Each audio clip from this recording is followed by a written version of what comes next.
পরিযায়ী শ্রমিকের অস্বাভাবিক মৃত্যুর অভিযোগ। গুজরাটে বাংলার মহিলা পরিযায়ীর মৃত্যুর খবর পাওয়া যাচ্ছে। আহমেদাবাদে রেস্তোরাঁয় কর্মী ছিলেন সোনামণি বৈরাগ্য। আর পূর্ব বর্ধমানের নাদনঘাটে এই পরিযায়ী শ্রমিকের বাড়ি। আরো বিস্তারিত এই বিষয়ে জানাতে পারবে, তবে তার আগে আরো একবার জানাবো, পরিযায়ী শ্রমিকের অস্বাভাবিক মৃত্যুর খবর পাওয়া যাচ্ছে। গুজরাটে বাংলার মহিলা পরিযায়ীর মৃত্যু। আহমেদাবাদে এক রেস্তোরাঁয় তিনি কর্মী ছিলেন, নাম তার সোনামণি বৈরাগ্য। পূর্ব বর্ধমানের নাদন ঘাটে পরিযায়ী শ্রমিকের বাড়ি। আর রেস্তোরাঁ থেকে ঝুলন্ত দেহ উদ্ধার পরিযায়ী সোনামণি বৈরাগ্যকে খুনের অভিযোগ পরিবারের। কি কারণে মৃত্যু, তদন্তে পুলিশ। কোথায় কাজে গেছিল আপনার? ও গিয়েছিল আহমেদাবাদে কাজে। গুজরাটে কি কাজে? ও হোটেল লাইনে ওয়েটারের কাজে গিয়েছিল। কতদিন আগে যায়? 1 থেকে 1.5 বছর হলো। ওর সঙ্গে যে রুমে থাকতো একটা ছেলে, তার শাস্তি চায়। আর এবার নজর রাখবো, এসআইআরে আপাতত বাদ যাচ্ছে 64 লক্ষ ভোটারের নাম। এখনো স্ক্রুটিনির কাজ চলছে। কমিশন মনে করছে নামবাদের সংখ্যাটা আরো বাড়বে। 28 ফেব্রুয়ারি চূড়ান্ত ভোটার তালিকা প্রকাশ।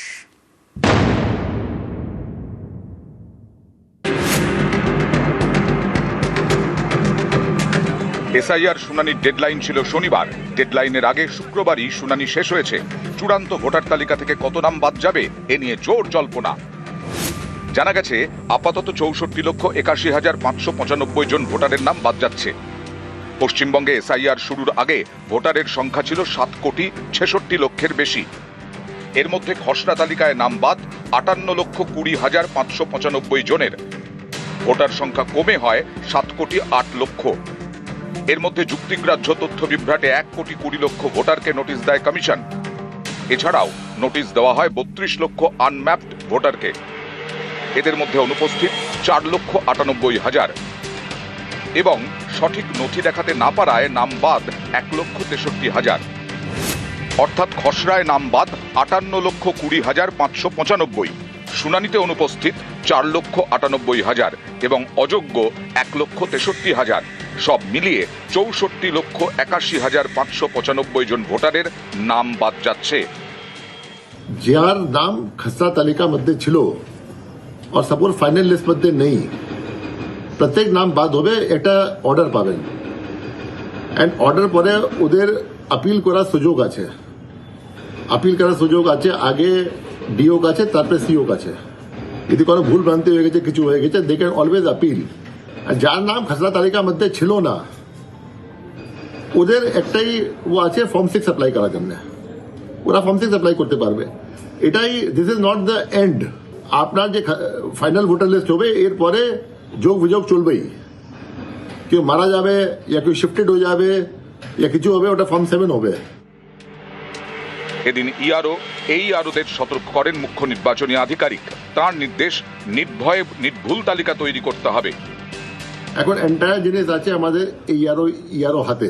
যেখানে কোনো যে ভোটার আছে, এলিজিবল আছে, ও বাদ যাবে না। কোনো ভোটার যেটা ইনএলিজিবল আছে, ঢুকবে না লিস্ট মধ্যে। তো আমাদের এক্সারসাইজ চললো। এখন ফাইনাল ডিসিশন মেকিং স্টেজে যেটা আছে, এরা সব পেপার দেখে, তথ্য দেখে, rather than going on any emotions and all, dispose করুক। অ্যান্ড আমরা চাই কি 28 তারিখে একটা neat and clean electoral roll যেটা আছে, আমরা বলতে পারবো কি পশ্চিমবঙ্গে electoral roll is one of the best in the country. SIR এর স্ক্রুটিনি এখনো বাকি।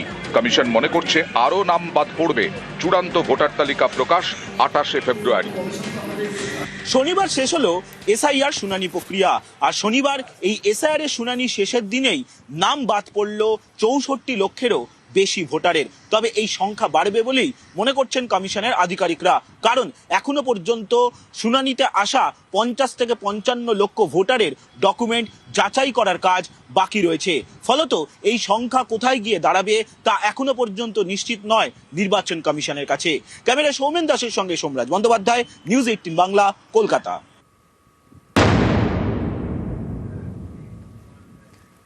কাল থেকে শুরু হচ্ছে যুবসাথী ক্যাম্প। আর ভোটের আগে এটা মমতা বন্দ্যোপাধ্যায়ের একেবারে মাস্টার স্ট্রোক। বাংলার যুবসাথী অফলাইনের পাশাপাশি অনলাইনেও আবেদন করা যাবে।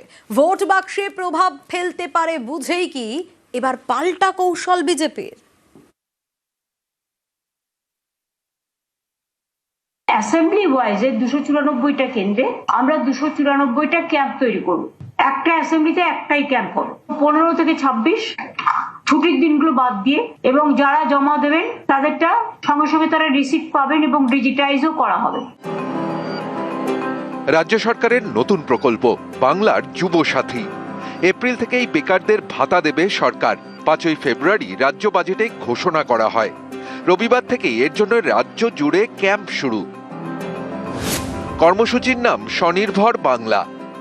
এই ক্যাম্পে বাংলা যুবসাথী, লক্ষ্মীর ভাণ্ডার সহ 4টি প্রকল্পে আবেদন জানানো যাবে। 2021-এ লক্ষ্মীর ভাণ্ডার মহিলাদের মন জয় করেছিল বলে মত রাজনৈতিক মহলের। আর 2026-এর ভোটের আগে নতুন প্রকল্প বাংলার যুবসাথী, বেকার ভাতা। অনেকেই মনে করছেন বিধানসভা ভোটের আগে বেকার ভাতা তৃণমূলের ভোট বাক্সে বড় প্রভাব ফেলতে পারে। তা বুঝতে পেরেই কি পাল্টা কৌশল বিজেপির? রবিবার থেকেই চাকরি চায় বাংলা কর্মসূচিতে পদ্ম শিবির। জেলায় জেলায় করা হবে ফর্ম বিলিং। এটাও করবে চাকরি চায়। দলে দলে ধপবাজ ফেরেববাজ 420 তৃণমূল সরকারের ফর্ম ফিল আপ করবেন, আমাদের কোনো আপত্তি নেই। এটাও করবেন চাকরি চায় বাংলা। 2,15,00,000 বেকার।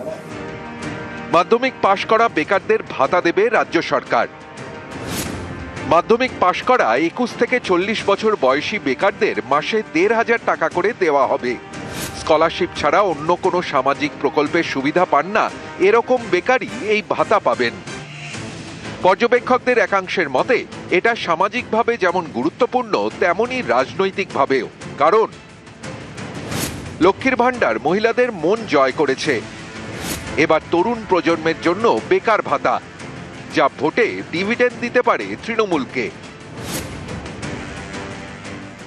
এবারের অন্তর্বর্তী বাজেটকে তিনি নির্বাচনীর একটি লিফলেটে পরিণত করেছেন।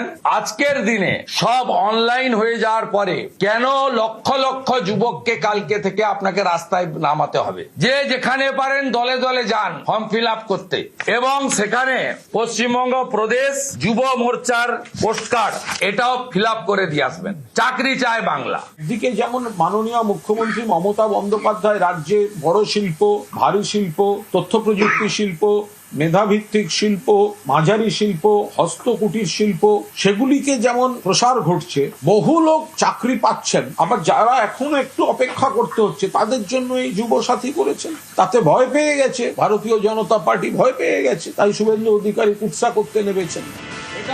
নিউজ 18 বাংলা। চা শ্রমিকদের জন্য কেন্দ্রীয় প্রকল্পের টাকা, আর সেই টাকা নাকি রাজ্যের কাছে পড়ে রয়েছে। ওই টাকা শ্রমিকদের ব্যাংক অ্যাকাউন্টে সরাসরি পাঠানো হোক। লোকসভায় দাবি দার্জিলিং এর বিজেপি সাংসদ রাজু বিস্তার। পাল্টা তৃণমূলের দাবি কোনো টাকাই পাঠায়নি কেন্দ্র। ভোটের আগে এ নিয়ে তরজা তুঙ্গে। हर एक चाय बागान के श्रमिकों को टी बोर्ड के माध्यम से, डीबीटी के माध्यम से डायरेक्ट ये पैसा उनको देने का काम करे, ये भी मैं निवेदन आपसे करना चाहता हूँ। সামনেই বিধানসভা ভোট। বিজেপির নজরে উত্তরবঙ্গের চা বলয়, কারণ বেশ কিছু বিধানসভা আসনে চা শ্রমিকদের ভোট বড় ফ্যাক্টর। এই পরিস্থিতিতে বুধবার লোকসভায় বিজেপির সাংসদ রাজু বিস্তার মুখে সেই চা শ্রমিকদের কথা। কেন্দ্রীয় সরকারের প্রকল্প প্রধানমন্ত্রী চা শ্রমিক প্রোৎসাহন যোজনা। শ্রমিকদের স্বাস্থ্য, তাদের সন্তানদের শিক্ষার জন্য টাকা বরাদ্দ করে কেন্দ্রীয় সরকার। বিজেপি সাংসদের দাবি সেই 400 কোটি টাকা রাজ্যের কাছে পড়ে রয়েছে, তাই সরাসরি টাকা পাঠানো হোক চা শ্রমিকদের ব্যাংক অ্যাকাউন্টে। 1000 करोड़ रुपए मोदी जी ने चाय बागान के श्रमिक विशेष करके महिलाओं और बच्चों के लिए आवंटन किया था। पश्चिम बंगाल का 400 करोड़ रुपए पड़ा हुआ है और पश्चिम बंगाल सरकार वो पैसा श्रमिक को नहीं दे रही है। हर एक चाय बागान के श्रमिकों को टी बोर्ड के माध्यम से, डीबीटी के माध्यम से डायरेक्ट ये पैसा उनको देने का काम करे, ये भी मैं निवेदन आपसे करना चाहता हूँ। যে কোনো ক্ষেত্রে বেনিফিশিয়ারিদের টাকা সরাসরি তাদের ব্যাংক অ্যাকাউন্টে যাওয়া উচিত। তৃণমূল যাদের ডিএনএ থেকে তৈরি, সেই কংগ্রেসের যিনি প্রধানমন্ত্রী ছিলেন তিনি বলেছিলেন 1 টাকা পাঠালে 15 পয়সা গিয়ে পৌঁছচ্ছে, অনেক ক্ষেত্রে তাই পৌঁছচ্ছে না। আর এই একই জিনিস তৃণমূল কংগ্রেস নিয়ে গেছে যে 15 পয়সাও পৌঁছবে না। ওই 15 পয়সা পেতে গেলেও তার 15% কাটমানি দিতে হবে লোকাল তৃণমূলের নেতাকে, তবে তুমি পাবে। সরাসরি যদি বেনিফিশিয়ারির কাছে টাকা যায় তাহলে মাঝখানে কাটমানি খোর তৃণমূলের নেতারা অন্তত কাটমানিটা পাবেন না।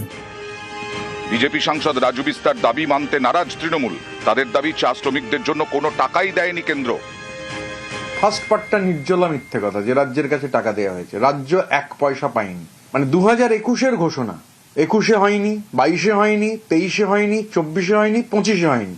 2021-এ যে 1000 কোটি টাকা দেওয়ার ঘোষণা, সেই টাকা যদি দিল্লির সরকার গরুর গাড়িতেও চাপিয়ে দিতেন তাহলেও এতদিনে এসে শ্রমিকের কাছে পৌঁছে যেত, যদি দিল্লি থেকে গরুর গাড়িতে টাকা রওনা হতো। কিন্তু এই টাকা দেওয়া হয়নি। এটা বাংলা বিরোধী ষড়যন্ত্রের একটা অংশ। এখন পায়ের তলার মাটি সরে গেছে এটা বুঝতে পেরে এখন বিজেপি সাংসদরা বলছেন যে এই টাকা সরাসরি শ্রমিকের অ্যাকাউন্টে দেওয়া হবে। উত্তরবঙ্গে মোট 285টি চা বাগান, শ্রমিক 2,68,669। এই চা শ্রমিকদের মন পেতে কৌশলী পদ্ম শিবির, শ্রমিকদের অ্যাকাউন্টে সরাসরি টাকা দেওয়ার কথা বলছেন বিজেপি সাংসদ। এ নিয়ে চা বাগানে চিঠিও দিয়েছে টি বোর্ড, কিন্তু চা শ্রমিকদের সংগঠন বলছে অন্য কথা। 1000 करोड़ रुपया तो पश्चिम बंगाल का चाय मजदूरों को अभी तक 1 रुपया भी नहीं मिला है। केंद्र सरकार का कोई भी प्रोजेक्ट या कोई भी स्कीम चाय बागान में अभी तक लागू नहीं हुआ। असम में अगर वो लोग दे सकता है तो पश्चिम बंगाल का जो डुवर्स तराई का जो दार्जिलिंग है वो चाय बागान का मजदूर क्यों वंचित है? चुनावी लॉलीपॉप है। हम लोग चाहता है मेरा जो अधिकार है केंद्र सरकार दे, उसके बाद में बयानबाजी करे। ক্যামেরায় সুব্রত জানার সঙ্গে আবির ঘোষাল এবং রকি চৌধুরী, নিউজ 18 বাংলা।